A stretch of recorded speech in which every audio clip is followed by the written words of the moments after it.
जय गुरुदेव। सतगुरु जय गुरुदेव जी, मोहे बल एक तुम्हार, तुम बिना हित अपना नहीं, तन मन धन संसार।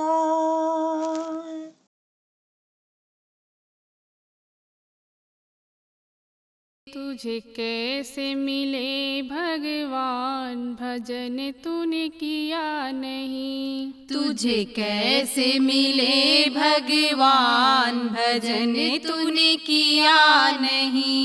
तू ढूंढता रहा जहान, भजन तूने किया नहीं। तुझे कैसे मिले भगवान, भजन तूने किया नहीं। तू ढूंढता रहा जहान, भजन तूने किया नहीं। तुझे कैसे मिले भगवान, भजन तूने किया नहीं। झूठी प्रीति को अपना माना, झूठी प्रीत को अपना माना। गुरु से प्रेम को तूने न जाना, गुरु से प्रेम को तूने न जाना। रहा तुझको सदा गुमान, भजन तूने किया नहीं।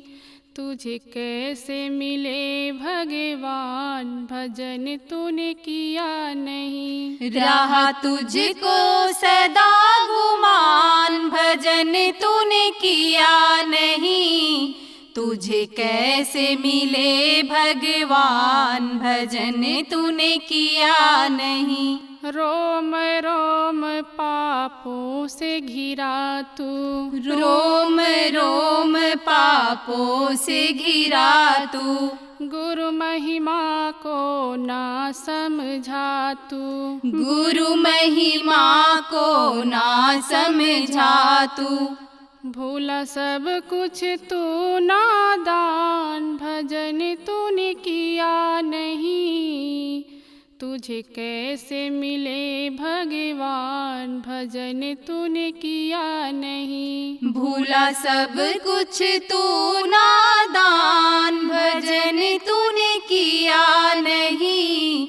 तुझे कैसे मिले भगवान, भजन तूने किया नहीं। वक्त है अब भी संभल जा प्यारे, वक्त है अब भी संभल जा प्यारे।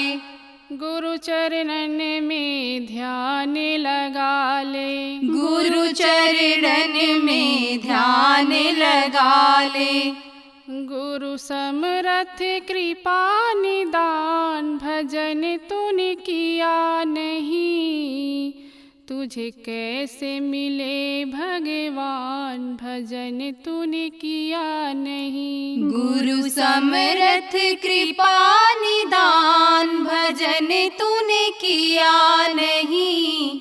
तुझे कैसे मिले भगवान, भजन तूने किया नहीं। तुझे कैसे मिले भगवान, भजन तूने किया नहीं। तुझे कैसे मिले भगवान, भजन तूने किया नहीं।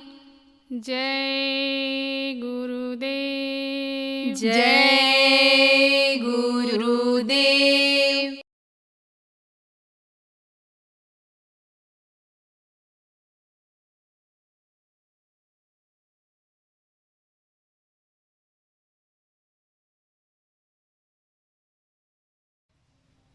बोली बंद हो जाए, हाथ का हिलना डुलना बंद हो जाए और लोग ये कहने लग जाएं ये मर गए, इनको ले जाओ जलाओ, जमीन के अंदर गाड़ो। तो इसका कोई भरोसा नहीं। ये तो जैसे कांच होता है, गिरा टूट गया, खत्म हो गया। अब आप समझो प्रेमी, जब आंख बंद हो जाएगी, हिलना डुलना बंद हो जाएगा, तब आप कुछ कर पाओगे? कुछ नहीं कर पाओ। और कर्म आ गए। कर्म किसको कहते हैं? ये जो आप हाथ पैर से, आंख कान से, शरीर से काम करते हो, इसको कर्म कहते हैं। इसी शरीर से अच्छे भी कर्म बनते हैं, अच्छा भी काम होता है, और गलत साथ अगर पड़ गया, गलत आदमी का कुछ खा पी लिया अन्न, गलत जगह पर बैठने लग गए, तो इसी से बुरा कर्म बन जाता है, तो उसका फल भोगना पड़ता है। तो जब बीमारी आ गई, तकलीफ आ गई, तब कुछ कर पाओगे? कुछ नहीं कर पाओ। इसलिए जीवन के जीने के इस क्षण को, इस समय को कीमती समझना चाहिए। इन सांसों की जो पूंजी है, सांस की पूंजी किसको कहते हैं? जो आप सांस लेते हो, यह पैदा करने वाले ने ही अलग अलग आदमी का लिख दिया है कि इनका सांस इतना रहेगा, इनका इतना रहेगा। और जिसको पूरा समय जीने का मिलता है, अपनी आत्मा को जगाने का मिलता है, उनको 96 करोड़ का मिलता है। कुछ बच्चे होते हैं पैदा होने के बाद ही मर जाते हैं, महीना 2 महीना 10 दिन के बाद मर जाते हैं। उनका समय निश्चित हो जाता है, कितना दिन ये जिएंगे, फिर खत्म हो जाएंगे। लेकिन जिनको मौका मिलता है एक बार कि तुमको ये शरीर दे रहा हूं और जाओ अपनी आत्मा को जगाओ और उस प्रभु के पास पहुंचाओ, दोबारा तुमको फिर माँ के पेट में ना आना पड़े, उल्टा ना लटकना पड़े, जन्मने मरने की पीड़ा न बर्दाश्त करनी पड़े। उनको सबको लगभग समान ही समय मिलता है, 96 करोड़ जिसको कहा गया। अब जो इसको खर्चा जैसा करता है, उसके उसी हिसाब से उम्र हो जाती है। लेकिन कहाँ कितना खर्चा हो गया, इसका पता किसी को नहीं रहता है, और खर्च कर डालता है उसी में। तो कोई देखो वो 50 साल में ख़त्म हो जाता, कोई 70 साल में, कोई 80 साल में, कोई 90 साल, 100 साल तो इस समय पूरा जल्दी होता ही नहीं है, जो कलयुग की उम्र है। तो कब किसका समय पूरा हो जाए। इसलिए ऐसा काम करो कि दुखों से भी छुटकारा आपको मिल जाए, और दोबारा फिर ये जन्मना मरना रोना और ये दुख झेलने के लिए, तकलीफ झेलने के लिए, टेंशन झेलने के लिए फिर ना आना पड़े इस मृत्युलोक में। तो कहोगे वो काम क्या है?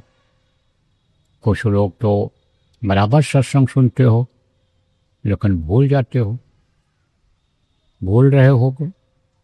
कुछ लोगों को हो सकता है पूरी जानकारी न हो, जो सत्संग कम सुन पाते हो।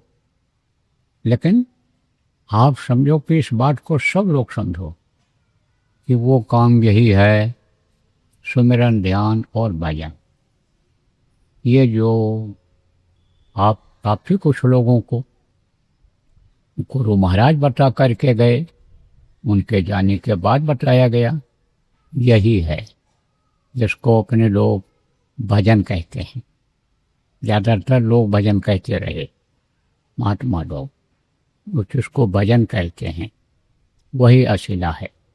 बाकी सब नकली चीज़ें हैं, यह कोई भी काम आने वाली नहीं है, यहाँ भी काम नहीं आती हैं।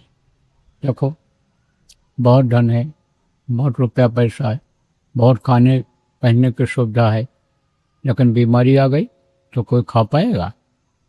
परहेज नहीं करोगे बीमारी नहीं जाएगी। बुखार तेज चढ़ा हुआ है, सिर में दर्द है, पेट में दर्द है, दस्त आ रहा है। अब आप कहो कि हम बढ़िया चीज़ खा लें, माल चीज़ खा लें, हलवा पूड़ी खाएं, तो खा पाओगे? नहीं खा पाओगे। यहाँ भी काम नहीं आती है ये चीज़ें। और जब मृत्यु हो जाती है, आदमी मर जाता है, तो वहाँ भी काम नहीं आती है। लेकिन ये जो भजन है, यही भजन तेरे संग चलेगा, पावेगा आराम, यह भजन हमेशा साथी होता है। यहाँ भी रुपया पैसा में बरकत देता है, यह भजन बीमारियों में राहत दिलाता है, कर्मों के काटने में लेना देना एक दूसरे का जो होता है गृहस्थी में, उसमें भी मदद करता है। यह समझो यह ठोस चीज़ है, कीमती चीज़ है। जैसे कागज़ का रुपया होता है, उसकी कीमत सब जगह नहीं होती है, और सोने का सिक्का होता है, उसकी कीमत सब जगह होती है। भारत देश का रुपया जो कागज़ पर छपा हुआ है, उसको अमेरिका ले जाओ, आप लंदन में ले जाओ, आप चाइना में ले जाओ, नहीं चलेगा। और सोना कहीं भी आप ले जाओगे तो उसका नकद आपको मिल जाएगा, खाने पहनने के लिए हो जाएगा। तो ये क्या है? यह सोना से भी कीमती चीज़ है। ऐसी दौलत है ये कि इसको जहाँ चाहो तहाँ भुना लो। तो प्रेमियों, ये भजन मुख्य चीज़ है, इसको करना है। अब देखो, गुरु महाराज कहते कहते चले गए और बराबर कहते रहे, उस पर हम लोगों ने ध्यान नहीं दिया। आप बहुत से लोगों ने, गुरु महाराज जब चले गए और गुरु महाराज ने मुझे इस काम को कहा, तो मैं भी बराबर कहता रहा, लेकिन कुछ ही लोगों ने ध्यान दिया, ज़्यादातर लोगों ने ध्यान नहीं दिया। व्यवस्था बनानी पड़ी कि साप्ताहिक सत्संग हो, उसमें जाएं सब लोग, भजन ध्यान करें। उसमें भी गैर हाजिरी लोगों की होने लग गई। पहले तो उत्साह बढ़ रहा है, उसके बाद जाते हैं वही लोगों के बीच में रह करके और वही कर्म लाग लेते हैं गृहस्थी में। बस बुद्धि फिर मोटी हो जाती है, मन मोटा हो जाता है, जाने नहीं देता, बैठने नहीं देता है। तब कहा गया भाई आदत डालनी पड़ेगी। तब उसके लिए शिविर लगाने के लिए कहा गया, साधना शिविर। अब साधना शिविर में लोग बैठने लगे। तो जब तक बैठने लगे तब तक तो बहुत अच्छा लगा, और जिसका मन रुक गया, जिसके अंदर गंदगी नहीं थी अंतर में, उसको दिखाई सुनाई भी पड़ने लग गया, ऊपरी लोकों में भी जाने लग गए। लेकिन जिनके गंदगी थी वो लोग आगे नहीं बढ़ पाए। लेकिन मन उनका धीरे धीरे रुकने लग गया। मन जो खाने पीने और ऐश आराम में लगा हुआ था, उस पर थोड़ा सा और रोक टोक हुआ, अंकुश जिसको कहते हैं, अंकुश लगा। जैसे हाथी होता है तो हाथी से भी बलवान ये मन है, लेकिन पहलवान के हाथ में क्या रहता है? अंकुश रहता है, लोहे का इतना बड़ा टुकड़ा रहता है, और उसी को वो जैसे कहीं दबाता है इधर उधर, तैसे वो हाथी उसी तरफ घूम जाता है। कहता है, बोलता है कासन और दबाता है उसके, बस वो फौरन बैठ जाता है। तो उसको कहते हैं अंकुश। ऐसे मन के ऊपर अंकुश लगने लगा। लोगों ने कहा बहुत अच्छा लगता है, लेकिन उसमें भी सब लोग नहीं बैठ पा रहे थे, और बराबर बैठ नहीं पा रहे हैं, बराबर आ नहीं पाए। 5 दिन का पहले आप ये समझो कि 4 घंटे कहा गया, 6 घंटे कहा गया, 8 घंटे, 12 घंटे की साधना शिविर लगी। फिर आप समझो कि 5 दिन का लगाया गया, लेकिन सब लोग उससे फायदा नहीं उठा पाए। तब सोचा गया कि भाई अब 24 घंटे का लगाया जाए। 24 घंटे का लगाया जाने लगा। 24 घंटे के बहुत शिविर लगे और लगातार लग रहे, क्योंकि 5 घंटा पानी 5 दिन लगातार बैठने में और आने में हर जगह के लोगों को दिक्कत होती थी, क्योंकि हर जगह से लोग दूर से पहुंच नहीं पाते थे। और अखंडन नाम ध्वनि, अखंड मतलब साधना थी कि कोई न कोई वहाँ 2-4 आदमी बैठा ही रहे। तब यह कहा गया कि जगह जगह गल लगवा दिया जाए। तो आपके यहाँ इंदौर में भी लगा होगा, इंदौर के गांव में भी लगा होगा 24 घंटे का।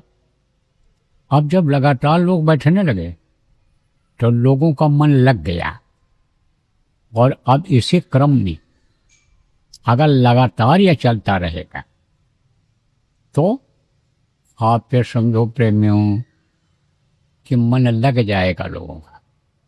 और मन की यह आदत है, ये जिधर भी लग जाए, खाने में लग जाए, सोने में लग जाए, दूसरे का धन हड़पने में लग जाए, दूसरे की बहन बहू बेटी के साथ लग जाए, दूसरे पुरुष के साथ किसी औरत का लग जाए, तो मन वही सब काम करता है, वही कराता है। और मन जब इधर लग जाएगा तब खूब कराता है ये, क्योंकि इसको खुराक मिलता है, इसको भोजन मिलता है। कहाँ भोजन मिलता है? जब तक इस शरीर में रहता है तब तक जो खाते हो मिलता है, जो देखते हो उसे इसको सुख मिलता है, जो सुनते हो उससे सुख मिलता है। लेकिन जब इस शरीर से ऊपर जाता है, जब ये मन अंडी बन जाता है, अब ये पिंडी मन है, जब ये ऊपर जाता है, शरीर को छोड़ देता है, तब ऊपरी लोगों का रस उसको मिलता है, वहाँ का भोजन मिलता है। और वहाँ का भोजन कैसा है आपको क्या पता कैसा है, वो तो जब खाओगे आप तब आपको पता चलेगा। तो मन फिर बार बार वही भोजन खाने को, वही अमृत पीने को, और वही बढ़िया बिस्तर पर सोने को, और वहीं घूमने को, वही सुंदर सुंदर जो सीनरी है दृश्य देखने को मन कहता है। फिर वही मन कहता है, वही मन कहता है, तो मन उसमें आप ये समझो कि लग जाता है। तो ऐसी योजना बनानी है कि बराबर लोगों का मन उसमें लगे। तो देखो प्रेमियों, ये घाट की साधना आप ये समझो नाम रखा गया, किसका रखा गया? 24 घंटे के साधना का, ये घाट की साधना का रखा गया। और संकल्प बनाया गया है। कब का संकल्प बनाया गया है? कि गुरु पूर्णिमा तक कम से कम 5 बार यानी घाट की साधना लोग कर लें। तो आप समझो 2 बार की तो हो गई और 3 बार की अभी पूरी हो जाएगी।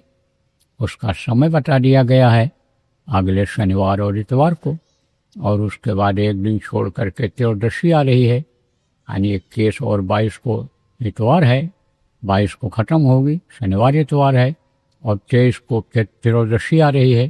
तो 23 और 24 को वो लग जाएगा, मतलब जिस टाइम शुरू होगा उसी टाइम ख़त्म होगा। और उसके बाद फिर शनिवार इतवार आएगा, तब तक गुरु पूर्णिमा आ जाएगी। तो वो तो ज़्यादा से ज़्यादा जगहों पर लगेगी। और आप जो कार्यकर्ता हो उसकी व्यवस्था बराबर बना लो, बराबर बना लो। तो उसको हमको जिन क्षेत्रों में नहीं लगा है, जहाँ जहाँ सत्संगी हैं, जहाँ जहाँ नहीं लगा है, वहाँ 24 घंटे का साधना हमको लोगों को करवाना है। और हम वहाँ रहते हैं तो हमको करना भी है, आपको करना भी। करोगे तो ज़्यादा मिलेगा और करवाओगे तो बहुत थोड़ा मिलेगा, और उससे काम चलने वाला नहीं। जब तक पेट नहीं भरता है तब तक आदमी मतलब तंदुरुस्त होता है। थोड़ा थोड़ा देते रहो तो कमजोरी बराबर बनी रहेगी। तो जीवात्मा तभी तंदुरुस्त होगी, मोटी होगी, ताकतवर होगी, जब आप कार्यकर्ता लोग, आप जिम्मेदार लोग खुद भी करो, खुद भी करोगे उसमें। अब ये तो है नहीं कि 24 घंटे बैठे रहना है, और बैठने वाले तो 24 घंटा बैठते हैं। हमारे आश्रम पर ही लोग रहते हैं, हमारे साथ नहीं लोग चल रहे हैं, आपके यहाँ इंदौर में आए बैठा दो, 24 घंटा उठेंगे नहीं, पेशाब करने नहीं उठेंगे, पानी पीने नहीं उठेंगे, 56 घंटे बैठे रहे, 56 घंटे यत्न तक नहीं गए। भोजन के बाद, सोने के बाद तो छोड़ो। तो जिसकी आत्मा निकल गई, ऊपरी लोगों में आनंद पा रही है, वो यहाँ आना चाहेगी? कभी नहीं। निकल गए तो आनंद ले रहे हैं, लेकिन आप इतना देर नहीं बैठ सकते हो। और ये बात आपको तो बता रहा हूँ कि आप चाहो तो उन्हीं लोगों से पूछ लेना, नाम बता दूंगा। लेकिन वो कुछ बताएंगे नहीं कि हमको ये दिखाई पड़ा या ये सुनाई पड़ा या आनंद आए। वो आपको बता देंगे। क्या बता देंगे? आपको कोई दिक्कत आ रही, परेशानी आ रही है, आपके अन्य साधना में बाधा पड़ रही है, तो उसके बारे में तो वो बता देंगे, तरीका तो सिखा देंगे आपको। लेकिन अंतर में जो कुछ दिखाई सुनाई पड़ेगा, जिससे उनका मन लग गया कि वो बैठे ही रहें, वो बात वो नहीं बताएंगे। लेकिन आप कहोगे भाई 24-24 घंटा कहीं बाबा ना आदेश दे दें बैठने का, तो घबरा जाओ। इसलिए ये बताया जा रहा कि 2 घंटा कम से कम बैठो। देखो 1.5 घंटा 1 घंटा तक तो ये मन बराबर भगता रहता है, उसके बाद ये धीरे धीरे रुकने लगता है। जहाँ पर दृष्टि को जमाओगे या जो आवाज़ पकड़ने की कोशिश करोगे, वहाँ पर फिर ये रुकने लगेगा, घाट पर फिर ये आने लग जाएगा, और नहीं तो ये इधर उधर भगता रहेगा। तो 2 घंटा बैठे, अब फिर उठ कर चले गए, अब फिर आए 2 घंटा बैठ गए, 2.5 घंटा फिर बैठ गए, फिर चले जाओ और मन लग जाए आपका, तो 2 घंटा के बाद आने के बजाय 1.5 घंटे में चले आओ। आपको कोई मान लो तकलीफ महसूस होने लगे, तो वहीं पर गए, अपना पानी पेशाब किया, घूमते रहे और आए फिर बैठ गए। जितने बैठोगे और जितने मन को रोकने की कोशिश करोगे, उतने ही जल्दी आपको सफलता मिल जाएगी, कामयाबी मिल जाएगी। तो बराबर वो तो लगेगा ही लगेगा, लेकिन कोशिश ये करो कि 5-5 घंटे का लग जाए, जगह जगह लग जाए। जैसे आपके यहाँ इंदौर में, शहर में बहुत सत्संगी हैं, बहुत लोग हैं, हम जानते हैं, कोई आज से आते हैं। हमको बहुत दिन हो गया, 40 साल हो गया यहाँ आते हुए इंदौर में। अब गुरु महाराज के टाइम पर खूब आते थे लोग। अब वो बहुत से लोग तो चले गए, लेकिन उनके जो बच्चे हैं, उनके जो नाती पोता हैं, वो तो अब भी हैं। तो संस्कार तो उन पर पड़ा हुआ है, उनको बैठा हो गई, तो उसका भी लाभ आपको मिल जाएगा। तो जो भी कार्यकर्ता हो, आप इंदौर शहर के हो और देहात के हो, अभी यानी हमको खबर मिली है कि इस कार्यक्रम के बाद, इस यानी सत्संग प्रवचन के बाद आपकी मीटिंग होगी, गोष्ठी होगी। तो इंदौर को पूरे 4 भागों में बांट दो, और जहाँ भी जगह मिल जाए आपको, वहाँ पर यानी समझो, वहाँ पर 1 जगह पर, 2 जगह पर, 3 जगह पर, जहाँ जैसे चाहो आप, वहाँ पर 5 घंटे की साधना शिविर लगवाओ, रोज लगवाओ, और रोज लगना चाहिए।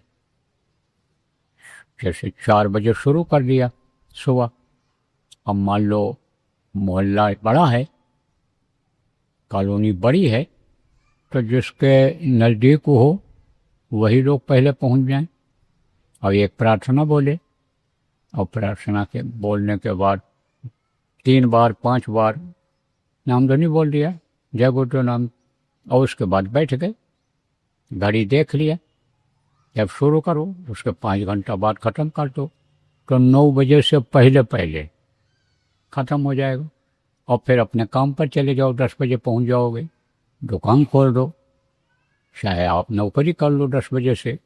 तो रोज हो सकता है, कोई बड़ी चीज़ नहीं है। अब 5 घंटा कोई नहीं बैठ सकता है, तो सुबह तो आ गए, शुरुआत कर दिए, 2 घंटा 2.5 घंटा बैठे, तब तक दूसरे लोग आ गए जो तैयारी करके आए पूरा घर से कि वहीं से हम सीधे दफ्तर चले जाएंगे।